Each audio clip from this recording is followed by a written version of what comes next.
Hiya, Mama. My daughter's laughter cut through the morning breeze. I pushed her gently, letting the swing rise and fall like breath. The sound of kids playing, birds chirping, the rustle of spring leaves, all of it felt good, safe. Then, heels clicked on the pavement behind me. I turned slightly. A white woman in a pressed blazer, hair too neat for a park visit, stood with folded arms. Her eyes scanned me, not curious, calculating. She said it flatly. "This park's not public, you know." I blinked. "I'm sorry?" She tilted her head. Oh, rules, it's for residents only." "I live here," I said, calm, controlled. "We moved in 3 years ago, on Monroe." A pause. Then the smirk. "You people always show up when it's convenient." My hand stilled on the swing. My daughter's giggles faded as she turned back to look at me. I didn't move. "What do you mean by you people?" She glanced at my daughter. Leaned in, whispered like she thought kindness was in quiet cruelty. "You don't belong here." My jaw clenched. "This is my neighborhood." "My daughter's too." No response. She turned and walked away like she'd swatted a fly. My heart thundered, not with fear, with fury. But I stayed still. For my child. For the moment, the swing swayed softly. From the bench nearby, a woman with a stroller looked over.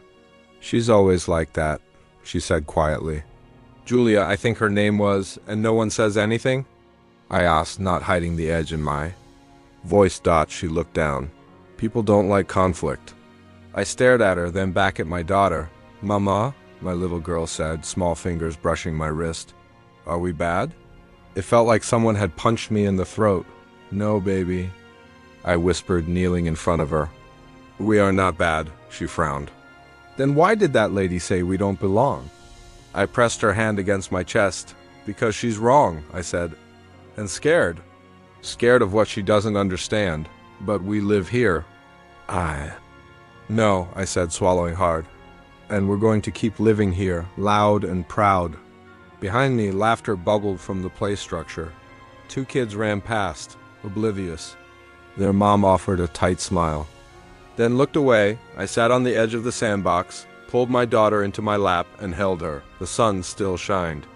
The air still smelled like spring. But everything had shifted. Something cracked that morning. Not me. Not yet, but something inside. Me began to rise, steady and slow, and it wasn't going back to sleep. Michelle stirred her coffee like it held the answer to the conversation she didn't want to have. "I just think," she said, eyes avoiding mine, "Angela's rude to everyone. She's one of those women. It's not about race." I stared at her. She said, "You people always show up." "That's not just rude, Michelle. That's targeted." "You really think that's neutral?" She sipped, slow. "I think maybe you're reading into it too much." I mean, I'm sure she didn't mean it like that. "You're not sure?" I said, my voice colder than I intended. "You're just hoping I'll let it go so we don't have to talk about it." She blinked. "No, I get that you were upset, but maybe don't be so quick to call everything racist." I felt the heat rise in my chest. My hand trembled slightly as I set my cup down. I had to explain to my daughter why a grown woman told us we don't belong in a park. "You know how hard that was?" Michelle's lips tightened. "I'm just saying sometimes things get misinterpreted." She whispered it to me, Michelle. Whispered it like a secret weapon. "You don't belong here. That doesn't need interpretation." She looked uncomfortable, like the couch was suddenly too small. "I'm not trying to dismiss your feelings," she muttered. "I just think you're maybe making this bigger than it is." I laughed, short and sharp. "That's easy for you to say. You've never had to carry this around. You've never had to coach your child through someone else's hate." "I didn't say that," she shot back. "You didn't have to," I said. "You're defending her, not me." She looked wounded. "I'm trying to help you not dwell on something hurtful." I leaned forward, my voice low. "Telling me to forget it is not helping. It's telling me to swallow it." She didn't answer, just twisted her wedding ring. I stood up slowly. "You know what really hurts?" She glanced up. "That your first instinct was to protect her from being called a racist instead of protecting me from being treated like less. I just didn't want you to overreact," she mumbled, "and I didn't want to sit here questioning. If my friend sees me." Silence. "Finally," she said, Maybe just avoid the park for a while. Give it space. I froze. I looked at her like I was seeing her for the first time. The friend I shared baby showers and birthdays with. The woman who held my hand when I gave birth. You think I should avoid the park? I repeated slowly. So, she doesn't have to face what she did. I'm just saying no, I cut in. You're saying exactly what you mean. That my comfort, my daughter's comfort, is less important than keeping things smooth. She swallowed. That's not fair. What's not fair, I said, is realizing I might need to avoid you too. Her breath hitched. I turned and walked to the door, my chest tight. My eyes dry, but my throat burning. I'm sorry, she called after me. I paused. For what? She didn't answer. I left anyway. I stood in the center of the rec room, heart pounding. The chairs around me creaked under the weight of silent neighbors, all familiar faces. None of them looking directly at me. I took a breath. I was asked to leave the playground this week. Not because I was disruptive, not because I broke any rule. I was asked to leave because I'm black. The room didn't move. Not a blink. Not a cough. I scanned their expressions, neutral, tense, pretending. I just want to ask one question, I said. Has anyone else ever felt like they didn't belong here? Like they weren't welcome here? Still silence, then a voice broke through. Soft but clear. Julia. She did the same to my nanny, she said. Refused to let her sit on the bench. Told her it was for residents only. My nanny has watched my kids in that park for years. My eyes met hers. There was shame in her gaze, but also resolve. Another voice chimed in. Deeper, a man from 2. Rose back. She once called the cops on a group of teens for looking suspicious. They were just walking from school. The murmurs began. A woman shook her head slowly. A man rubbed his chin.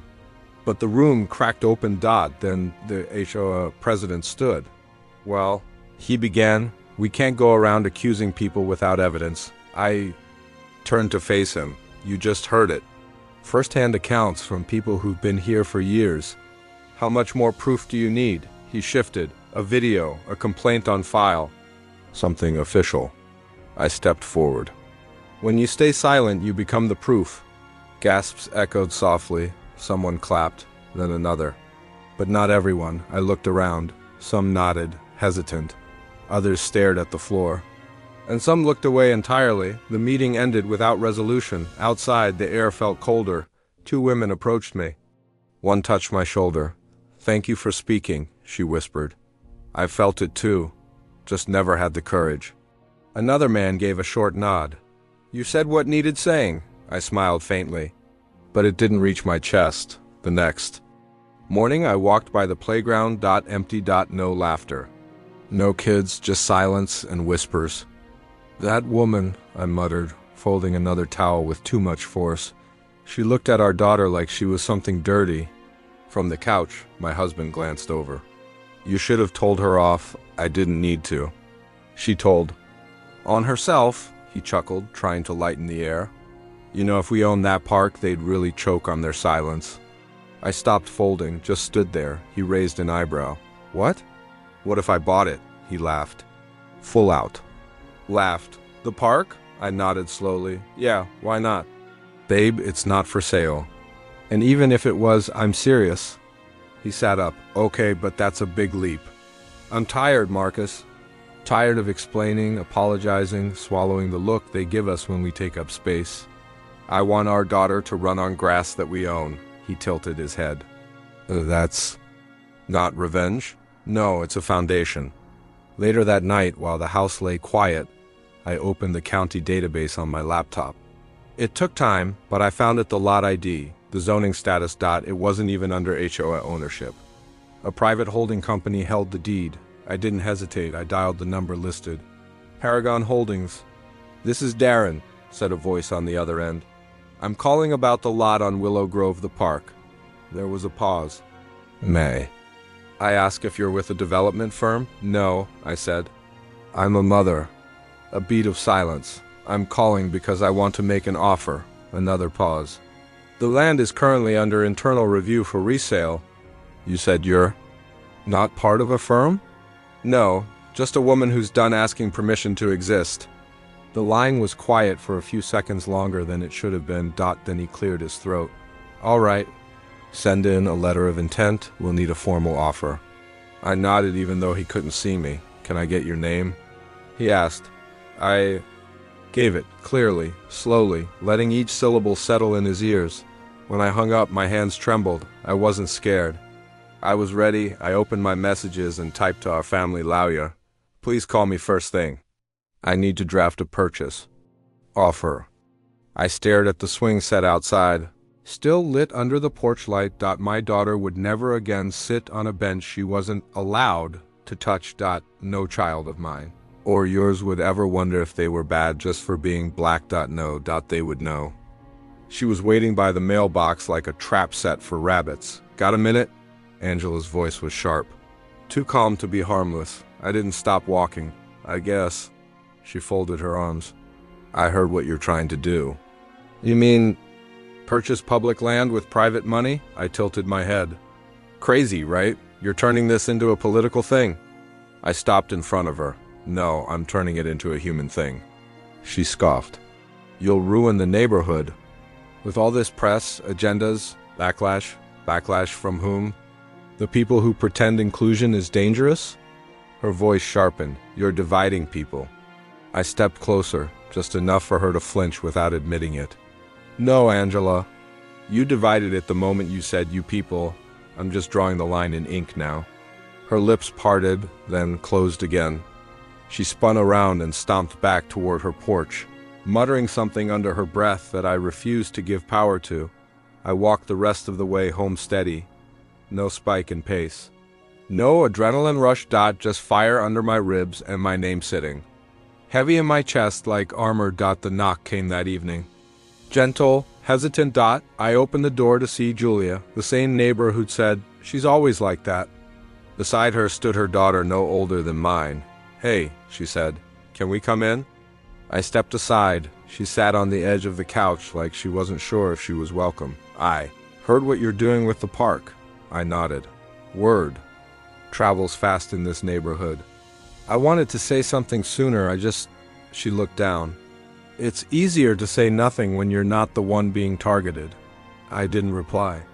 Let her sit with that. She exhaled. But silence is complicity. I know that. And I'm sorry I didn't speak up earlier. Her daughter shifted next to her, clutching a worn pink doll. I want my kids to grow up in a world where they know better, not just feel better. I swallowed. My voice came out steadier than I expected. Then let them see it happen. Bring them to the park. Day one. Julia smiled, eyes glassy. We will. As they stood to leave, she paused at the door. Angela doesn't speak for all of us. I looked her dead in the eye. Then say that out loud, to her, not just to me. She gave a slow nod. I will. And for the first time in weeks, I believe someone meant it. The sign went up just as the sun broke the sky open. Community for all. The words gleamed against the soft paint, bright, bold, undeniable. My hands still smelled like wood varnish and hope. Children raced across the grass like they'd always belonged there, like no one had ever told them otherwise. Mamas leaned on benches, laughing, shoulders dropped from years of tension. And in the middle of it all, my daughter clutched her little backpack and ran straight to the new swings. I didn't need a ribbon cutting. This was enough. Excuse me? A voice asked. I turned to see a young woman with a press badge clipped to her shirt. Microphone in one hand. Cameraman behind her, adjusting the focus. Mind answering a few questions? I nodded, breath catching just slightly. She hit record. What inspired you to do this? Buy this land, open it like this? I looked at my daughter, her legs pumping forward through the air like freedom had a rhythm. She asked me if we were bad. I said quietly. The reporter blinked. That day when someone told us we didn't belong here. My daughter looked me in the eye and asked if we were the bad ones. I didn't sleep for 3 nights. I turned toward the camera, and now she knows the answer is no. The reporter stepped forward. Do you have a message for the community? I swallowed, voice steady but low. This land is for every child who's ever been told they don't belong. Every mother who's been asked to shrink. Every dad who's been followed. Every teenager who's been watched too closely just for. Standing still. I paused, watching the camera lens hold me like it was listening for the first time. They do belong? A few claps broke out nearby, not rehearsed. Not polite? Just honest. I turned away from the camera and saw her. Angela, walking her dog or pretending to. Her eyes landed on the new sign, then on me. Then on the kids playing brown, black, white, curls bouncing beside braids and ponytails. She didn't speak. She didn't sneer, but she looked. And for the first time, I didn't flinch. She was the one who looked away first. Not me. Not anymore. The plaque was bronze, heavy-looking, honest. This park is named after Gloria Sanders, who refused to be pushed out.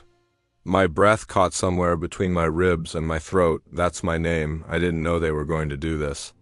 I didn't ask for it. A little girl stepped up to the microphone. Her skin deep brown, her curls shining in the sun. Her voice trembled a little as she read the words on the plaque.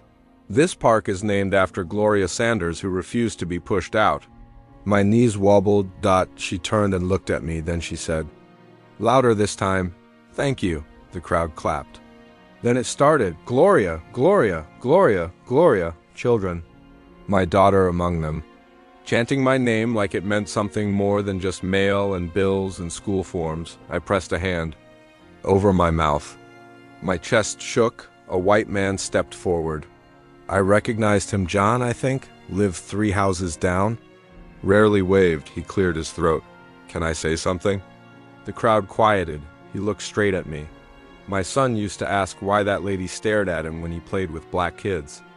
Why she told him not to run too fast or be too loud. I never had a good answer. He paused. But now I do. Now he knows she was wrong, and you were right. I blinked fast. My voice didn't work. Only my tears did. He took a step closer. You changed the story here, not just for the kids, for all of us. I wanted to say something, anything, but all that came out was a breathy, "Thank you." My daughter ran over and hugged my leg. "Mama, they're saying your name." I crouched, holding her close. "They're saying your name, and they're smiling." I whispered into her hair, "It's not just mine anymore." She pulled back. "It's ours?" I nodded. The little girl came up again. "Miss Gloria? Can I take a picture with you?"